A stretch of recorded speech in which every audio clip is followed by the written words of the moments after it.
여러분 안녕하십니까? 백만개미 한석우입니다. 1월 15일 월요일 시장 정리하겠습니다. 지난 주말에 이제 뉴욕 시장은 혼조 마감을 했죠. 그런데다가 이제 오늘 밤에 열려야 되는 월요일 시장이 미국은 이제 그 마틴 루터 킹 주니어스 데이라 휴일이죠. 휴장입니다. 그래서 내일까지도 우리는 이제 미국 시장의 움직임을 모른 채 시장이 열리게 됐습니다. 월요일인 오늘 우리는 이제 등락폭이 좀 비교적 크게 나타나는 그런 날이었어요. 근데 따지고 보면 이거는 이제 어떻게 보면 선수들 우리말로 프로들 시장이어서 일반 투자가들한테는 뭐 그렇게 큰 영감을 준 뭐 그런 시장의 움직임은 아니었다 이렇게 볼 수 있습니다. 코스피는 그 0.03% 플러스로 강보합권에서 출발을 했는데 그 이후에 이제 외국인들이 전체적으로는 매도 우위에 서 있지만 삼성전자는 이제 매수를 다시 했어요, 오늘. 그러니까 그게 무슨 얘기냐면 이제 삼성전자 매수를 하면서 이제 추정지수는 좀 받치고 장중에 선물은 매수했다가 선물을 확 줄이고 매도하고 올라가니까 그런 이제 그러니까 어떻게 보면 이런 거죠. 그 노는이 일당 번다고 이거 프로들 얘기입니다 하고 기관들고 외국인이 매일매일 뭐 해야 되잖아요. 문이 열렸으니까 그런 거 같은 느낌을 받는 그런 날이었다 이렇게 생각이 듭니다. 그래서 코스피 시장에서 최종적으로 외국인들은 494억을 순매도했고 기관은 895억을 순매수했고 개인은 488억을 순매도했습니다. 그래서 오늘 코스피 지수는 2525.99포인트, 지난 주말보다 0.04%, 그러니까 0.01% 오르면서 시초가보다 장을 끝냈습니다. 코스닥은 마이너스 0.3%로 좀 낮게 시작을 한 후에 이게 이제 외국인들이 매수에 나서면서 장 초반에 지수가 플러스로 좀 전환이 됐었어요. 근데 그 이후에 다시 이제 외국인이 매도를 전환했다가 장 끝날 때 이제 조금 사면서 다시 이제 최종 매수가 됐고 기관은 계속 매도로 그렇게 끝났습니다. 그래서 오늘 코스닥 시장에서 외국인은 최종적으로 87억을 순매수를 했고요. 기관은 1025억을 순매도를 했고 개인이 1016억을 순매수를 했습니다. 그래서 코스닥 지수가 859.71포인트, 지난 주말보다 0.96% 하락을 하면서 장을 마감을 했습니다. 기술적으로 보면 코스피는 이제 8거래일을 계속해서 음봉을 하다가 오늘 이렇게 플러스 십자가 모양의 도지가 나타났는데 이게 이제 0.01% 차이로 빨간색이 됐어요. 빨간색 도지. 이게 이제 기술적으로 보면 이런 이제 도지가 나타나면 지금까지 진행하던 방향에서 방향을 튼다. 이제 이런 얘기가 많은데 오늘은 그렇게 빨간색 도지가 형성됐다 하더라도 아직은 하락 조정권에 있다 이렇게 보는 게 맞는 것 같습니다. 코스닥은 이제 20일 이동평균선이 무너졌어요. 그래서 코스피보다는 오히려 하락이 늦게 시작했지만 만만치 않은 조정을 앞에 두고 있는 것 같은 그게 이어질 수 있다는 그런 모습을 보여주고 있습니다. 오늘 환율은 서울 외환시장에서 1320원 20전, 지난 주말보다 6원 70전 상승하면서 끝났습니다. 시총 상위에서 오늘 아까 말씀드린 대로 외국인들은 삼성전자를 601억을 순매수했고 기관도 207억을 샀습니다. 그래서 오늘 이제 외국인과 기관이 동시에 산 건 삼성바이오 28억 105억 이렇게 순매수했고 셀트리온을 380억 외국인이 매수하고 기관은 39억. 그 다음에 이제 기아를 외국인이 112억 순매수하고 기관이 68억 순매수 이렇게입니다. 그러니까 삼성전자, 삼성바이오, 셀트리온, 기아 나머지는 다 서로 엇갈리는 그런 모습을 보여줬습니다. 그 다음에 이제 코스닥에서 에코프로비움, 에코프로, LNF는 외국인 기관 전부 다 순매도를 했습니다. 그래서 세 종목 다 외국인 기관 다 순매도를 했고 알테오젠도 외국인 기관 다 순매도를 했고 그렇습니다. 그래서 코스피의 그 상위권에 있는 그 종목들이 상당히 불안한 모습을 오늘 보인 게 좀 눈에 띕니다. 그 다음에 이제 섹터별로 보면 오늘 이제 그 해운, 뭐 종합물류, 물류, 이런 것들이 좀 올랐는데 이거는 홍해의 문제하고 직접적인 연관이 있습니다. 그래서 홍해에서의 군사적 긴장감이 이제 점점 고조되니까 이것 때문에 물류 대란이 상당히 장기화될 가능성이 있다. 이런 거죠. 그래서 그 10일 기준으로 그 우리가 많이 따지는 상하이 컨테이너 운임 지수가 2206포인트예요. 그래서 전주 대비 16% 상승한 거고, 또 그 상하이에서 그 유럽 노선 1TU라고 그러죠. 그 20피트짜리 컨테이너 하나를 말하는 건데 이게 이제 3,103달러, 지난주보다 8% 상승하고, 한 증권사 리포트에 따르면 이런 이제 해운의 이번 그 홍해 사태의 수혜는 상반기 동안 계속 지속될 가능성이 크다. 이렇게 이제 전망을 하면서 해운 또 물류 이런 것들이 오늘 좀 움직이는 그런 모습을 보였습니다. 그 다음에 이제 통신 장비, 5G, 6G, 삼성전자가 내년에 6G의 그 세계 표준화 주도권을 목표로 지금 연구에 매진한다. 그런 얘기 이미 나왔죠. 그래서 이건 사실 2019년부터 그 6G에 대한 연구를 계속 해왔는데, 이제는 이제 본격적으로 여기에 관련된 대규모의 M&A도 좀 필요하지 않냐, 이런 얘기까지 나왔습니다. 그래서 전 세계의 6G 시장 규모가 작년에 그 51억 달러에서 이제 2030년에는 402억 달러 정도 될 것 같다, 이렇게 예상을 하고 있습니다. 그 다음에 이제 또 하나가 반도체, 특히 이제 CXL. 이거는 CES에서 삼성전자, SK 하이닉스 공이 CXL 적용 메모리 반도체를 공개를 했거든요. 그래서 삼성전자는 이제 CMMD라고 불리는 거고, SK 하이닉스는 CMS 2.0이라고 불리는 이 두 CXL 적용 메모리 반도체를 공개했어요. 근데 이제 두 회사가 다 이게 하반기에 상용화할 거다 이러면서 반도체 등에서도 특히 이제 그쪽 CXL 관련 쪽이 오늘 움직였습니다. 그 다음에 이제 온 디바이스 AI, 이거는 여러분 아시지만 삼성전자가 이제 그 D-4일이죠. 지금 이제 그 사전 예약을 받고 있잖아요. 갤럭시 S24 이거에 대한, 이게 이제 세계 최초로 AI 폰이에요. 그래서 이제 온 디바이스 AI가 이제 실현이 되는 거죠. 나와봐야 알겠는데, 나오면 저도 이거 바꿔야 되는 건가 좀 고민하고 있는데, 어떤 이제 AI 기능이 있는지, 그러면서 이제 온 디바이스 AI 오늘 또 움직였고, 그 다음에 이제 도시가스. 이거는 여러분 아시지만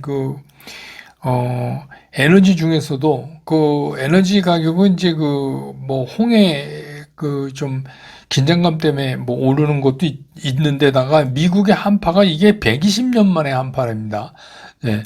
그래서 엄청 이제 추운데, 그래서 이제 가스값이 급등하고 이러니까 이제 우리도 이제 도시가스 관련돼서 그쪽이 좀 올라가는 그런 모습을 보였습니다. 그래서 이제 오늘 시장의 특징을 한마디로 얘기를 하면 의미는 없는 시장이에요. 오늘 시장이 무슨 큰 의미를 주고 그런 건 아닌데, 개인 투자가들 입장에서 공연히 이제 이런 시장을 자꾸 쫓아다니는 거 아시죠? 그러면 이제 그나마 있는 에너지만 소진되는 그런 상황이다. 이렇게 볼 수 있는 시장이었습니다. 아시지만 여러분 이제 100만 개 미스쿨 그 문의는 카톡에 100엔트 치고 들어와서 거기에다가 이제 그 문의사항 또 아니면 또 기간 연장 이렇게 문의하시면 저희가 해결해 드리도록 하겠습니다.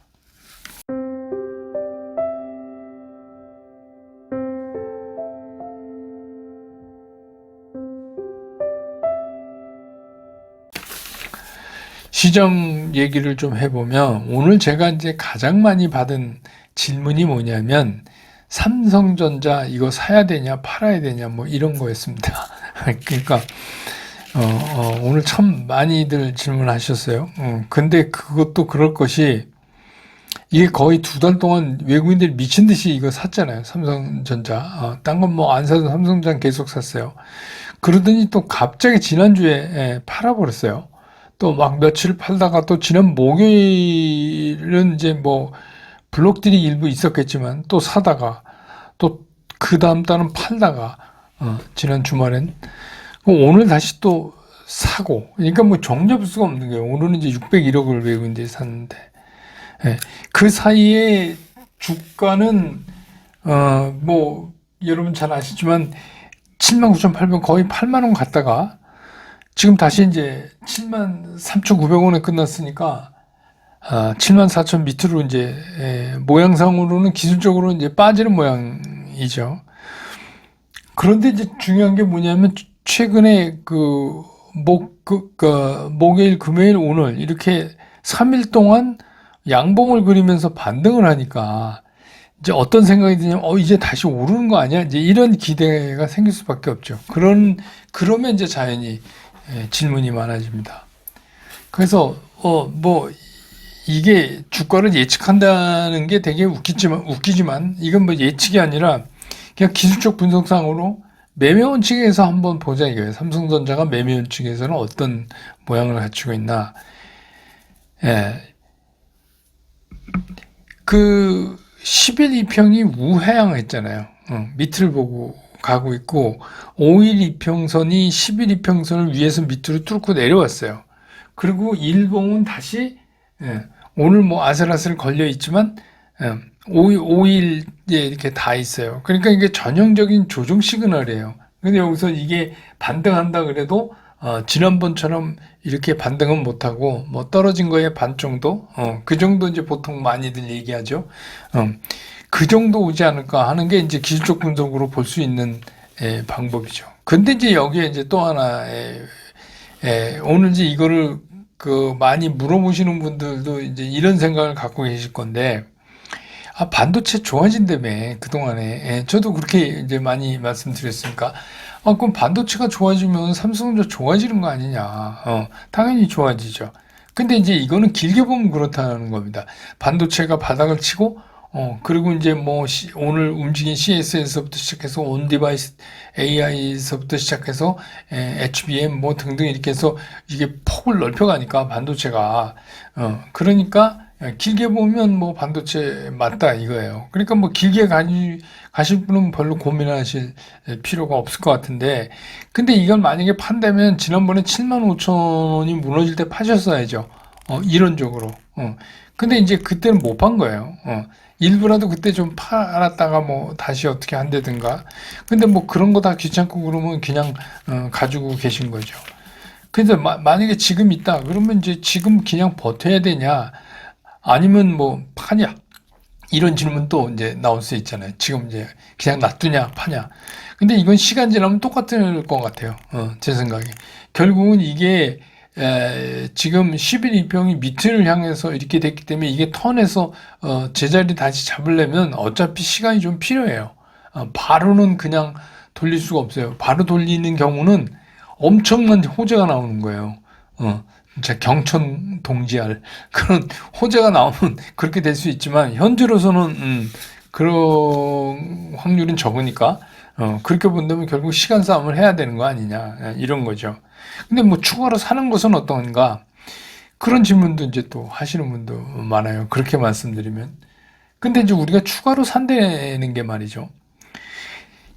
저는 이제 개인 투자가의 경우는 11 이평이 우상향을 이렇게 보이고 적어도 뭐 우상향까지는 안 가도 지금 이렇게 내려가던 게 플랫하게 정도라도 좀 된 후에 그렇게 된 후에 매수하는 게 낫지 않나. 이거 뭐 제 개인적인 의견이지만 뭐 삼성전자를 그렇게 막 급하게 빨리 막 오늘 못 사면 안 돼 막 이렇게 하실 필요는 없을 것 같다는 게 제 생각이에요. 그래서 매매 원칙상 시그널 매수 시그널이 어느 정도 완성될 때까지 시간이 좀 필요하고 그렇게 좀 느긋하게 보셔도 되는 거지 오늘 3일 연속해서 양봉 붙였다고 지금 빨리 사야 되냐 이렇게 생각하실 필요는 없을 것 같다 이런 겁니다. 그래서 어떻게 보면 이미 매도 타임 놓친 거잖아요. 삼성전자는 매도 타임 놓친 겁니다. 이거 벌써 이게 그 매매 원칙상 매도 시그널 준 지가 언젠데 그거를 했는데 이제 문제는 뭐냐면 이게 지금 이거 팔까요? 이러는데 이게 질문이 되게 낯설어요. 저한테는. 예. 뭐 심지어 어떤 분은 되게 애매한데 이렇게 이제 얘기를 하죠. 뭐가 애매하죠? 기술적으로 애매한 거 하나도 없는데. 예, 물론 무슨 말씀을 하시는지 저는 알아요. 그게 이 종목에 대한 애착이 너무 많고, 종목을 사랑하고, 아니면 뭐 지긋지긋하게 오래 물려 있거나, 뭐 그렇기 때문에 매매 원칙대로 못 하신 거죠. 못 하신 거니까 이제 질문을 그렇게 하시는 거죠. 근데 그거 제가 다 알죠. 근데 중요한 게 뭐냐? 제가 이해하는 거하고 주식시장에서 손실을 보는 거하고는 별개의 상황입니다. 제가 아무리 이해를 많이 해도 주식시장에서 손해나는 거를 어떻게 해드릴 수는 없어요. 그건 여러분들이 결정하셔서 행동으로 하셔야지 손해도 줄이고 아니면 새로운 기회도 잡고 뭐 그러실 수 있는 거죠. 근데 그거를 뭐 상황이 이렇다 뭐 이유 우리가 그러면 핑계 없는 무덤 없다 그러잖아요. 그러니까 이유는 많이 있을 수 있어요. 그렇지만 객관적으로 자기가 어떤 기준점을 정해놓고 그 기준점에 다다라서 그런 현상이 나타나면 그거는 반드시 내가 행한다 하는 기준점이 있어야 돼요. 그게 이제 매매 원칙인데 특히 이제 매수보다 매도가 어렵다고 이제 그런 말씀들을 많이 하세요. 그래서 매매 원칙을 아는데 그런 여러 가지 상황들, 그런 상황들에 부딪힐 때마다 내가 구체적으로 어떻게 행동을 해야 되는지를, 예, 아니, 행동을 안 하시니까, 안 하시니까 이거를 그렇게 구체적으로 잘라서 말씀을 드려야 앞으로 잘 하실 것 같다는 생각이 들어가지고, 이, 어, 이 매면칙은 내일 저녁 스쿨 집중 분석에서 특히 이제 매면책 보충 강의를 좀 해드릴 텐데, 특히 매도부터 이제 이번 주에 매도, 다음 주에 매수. 그래서 좀 구체적인 여러 가지 상황. 요게 요렇게 됐을 때는 어떻게 행동하자. 요렇게 됐을 때 어떻게 행동하는 게, 그러니까 매매원칙을 어떻게 적용하는 게 좋겠다 하는 거를 이제 좀 말씀을 드리려고 그래요. 보니까 이게 원칙을 계속해도 원칙은 아는데 이게 그러니까 쉽게 얘기하면 이런 거죠. 행동 강령을 이런 겁니다. 뜨거운 물을 마실 때는 너무 뜨거울지 모르니까 뜨거운 물을 뭐 호호 불어서 약간 이렇게 데우고 너무 뜨거우면 더 식혀서 마신다. 예컨대 이런 거죠. 제가 이제 매운원칙은 뜨거운 물은 그냥 마시면 안 됩니다. 이렇게 하면은 여러분들이 잘 못하시는 분도 많으시니까 그렇게 하나하나 짚어드려야 되겠다는 생각이 갑자기 들었어요. 오늘 질문을 받으면서. 그래서 그것도 나름 의미는 있겠다. 그런 생각입니다. 그래서 여러 가지 상황에 따르는 대처가 좀 필요하죠. 근데 이제 제가 꼭 말씀드리고 싶은 거는 뭐냐. 그 어떤 종목도 이런 매매 원칙에 예외가 없어요. 근데 뭐 삼성전자니까 뭐 에코프로비엠이니까 뭐니까 내가 가지면 그거 다 필요 없어요. 그런 게 생기고 예외가 많아지기 시작하면은 그게 안 맞는 거죠. 물론 예외 없는 원칙은 없다 그러지만 매매 원칙이 상당히 잘 맞는다는 얘기는 예외가 잘 없다는 얘기입니다. 그게 왜 그런가도 제가 내일 설명을 드릴게요. 이게 뭐 그냥 제가 잘난 척 하려고 그러는 게 아니라 그게 뭘 의미하기 때문에 그럴 수밖에 없다는 거를 말씀드릴게요. 그러니까 그만큼 주식 투자에 있어서 중요한 건 뭐죠? 자기 통제예요. 주식 투자는요, 시장에서 싸우는 것 같지만 실제로는 자기하고 싸우는 거예요. 우리 다 알아요. 다 아는데 행동이 안 되는 거예요. 그 자기하고 싸우면서 이기는 게, 그러려면 어떻게 해요? 자기 통제가 철저하고 그 통제의 기준점이 될 수 있는 어떤 원칙이 딱 있어야 돼요. 그거를 지키다가 예를 들어서 그걸 한 15번 지켰는데 한 번이 안 맞았다 그래서 이거 원칙 안 맞아 이러실 필요는 없어요. 15번 중에 한 번 틀리면 잘 맞는 겁니다. 그러니까 그렇게 생각을 하셔야 돼요. 그러면서 그 원칙을 지켜나가면 긴 기간 동안 보면 역시 그게 이제 주식 투자 잘 하시는 거죠. 네, 그렇게 보실 수 있습니다. 특히 이번 1월장은 더 그게 중요할 것 같다는 생각이 듭니다. 오늘 시장 정리 이렇게 끝내고 내일 또 장 끝난다면 저는 다시 여러분 곁으로 돌아오겠습니다. 여러분 고맙습니다.